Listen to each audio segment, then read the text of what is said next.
Thanks for watching Afternoon Live. With everyone joining in outdoor activities like gardening and exercising, spring is a common time to develop shoulder problems. Here to help, we welcome back chiropractor Chris Cooper. So nice to see you. Yeah, thanks for having me back. We're getting ourselves into trouble this season, aren't we? Oh, I know. It's the time to start shoveling and pulling weeds, and everyone's going to tackle their blackberries in the backyard. And spring cleaning, and then maybe setting some new fitness goals for the summer, and we overdo it, and we end up in your office. That's how it usually goes. What are some of the complaints specifically about shoulders that you're hearing from people right now? I see a lot of stuff. I mean, there's so many things that could go wrong with the shoulder. Common ones is rotator cuff injuries, but I also see stuff like impingement syndrome or even shoulder dyskinesis, which is basically my shoulder doesn't move right. Sure. And sometimes it's interpreted as frozen shoulder, but it's actually just things aren't moving right in there, and it makes the shoulder painful to lift up. I can relate to that. Yeah. What can we do to prevent it or treat it once we're kind of starting to feeling that stiffness? Prevention is always the easiest one because you fix it before it becomes a problem. Typically with shoulder stuff, we want good mobility and we want some strength. Okay. Shoulders are most often not strong. We have rotator cuff that attaches and holds our shoulder in place. Deltoid that kind of holds things in place. Biceps kind of does a little bit. Pec does a little bit. But if they're all kind of not working correctly and things aren't strong in the right ways, it can pull and push and things get kind of funny. That's a lot to consider. I know, it gets a little complicated. Okay. How much time have we got? 4 more minutes? Can you show us on the model that you have kind of what we mean about all this stuff? Yes, so this is a shoulder model. This is the back side, this is the front side. Okay. So when you're looking at a shoulder, you've got kind of like a ball and socket.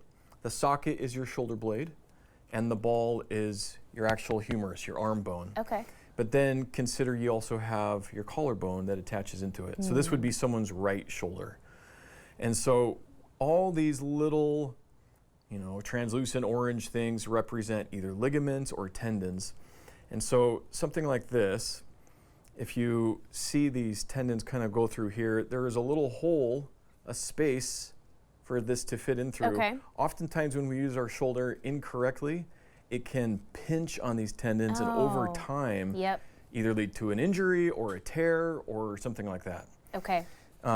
Oftentimes when our shoulders roll forward or they roll inward like this, that can make that gap more narrow, and so it's more likely to get pinched. Okay. And so, you could roll your shoulders forward and try to lift your arm up, and it doesn't go very far. Right. Squeeze your shoulders back and down, and you could lift your arm up quite far. Oh, okay. And so you're just pinching it pretty often if you're in a bad posture doing stuff, and pinch, and all of a sudden it starts to fray and potentially tear. Well, like gardening, I mean, just the motion you were just making, we're spending hours hunched over like that and just kind of doing damage over and over again. Yeah.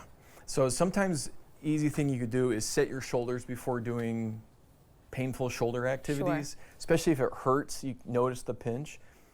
Pinch your shoulders back and then do this stuff. Okay. Bodybuilders call it setting your shoulders. You set the shoulders and then you do a bench press or then you do a shoulder press. Sure. Because it gets your shoulders in the correct position so then you don't hurt yourself. Maybe set a timer too to remind yourself to check every once in a while. I always do that. I watch myself on camera, slump. And I go, oh shoot, I didn't realize I was doing that. Yeah. Yes, other exercises that we can do to help as well. Easy exercise you could do to strengthen some rotator cuff is get some stretchy band. It doesn't need to be a loop, but it can be. And pinch your shoulders or pinch your elbows to your side, and you're just going to do ins and outs. Okay. It's just a pure rotator cuff thing. Easy. Easy peasy.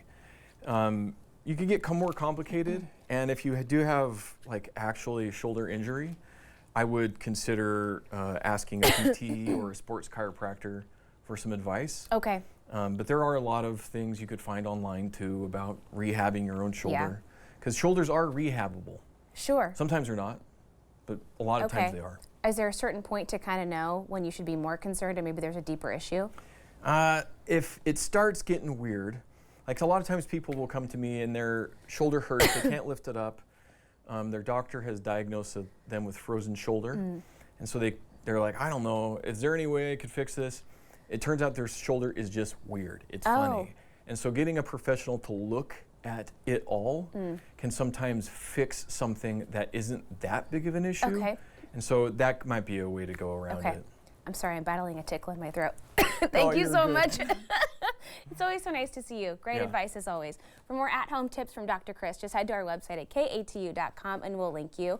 We'll be right back with more Afternoon Live right after this.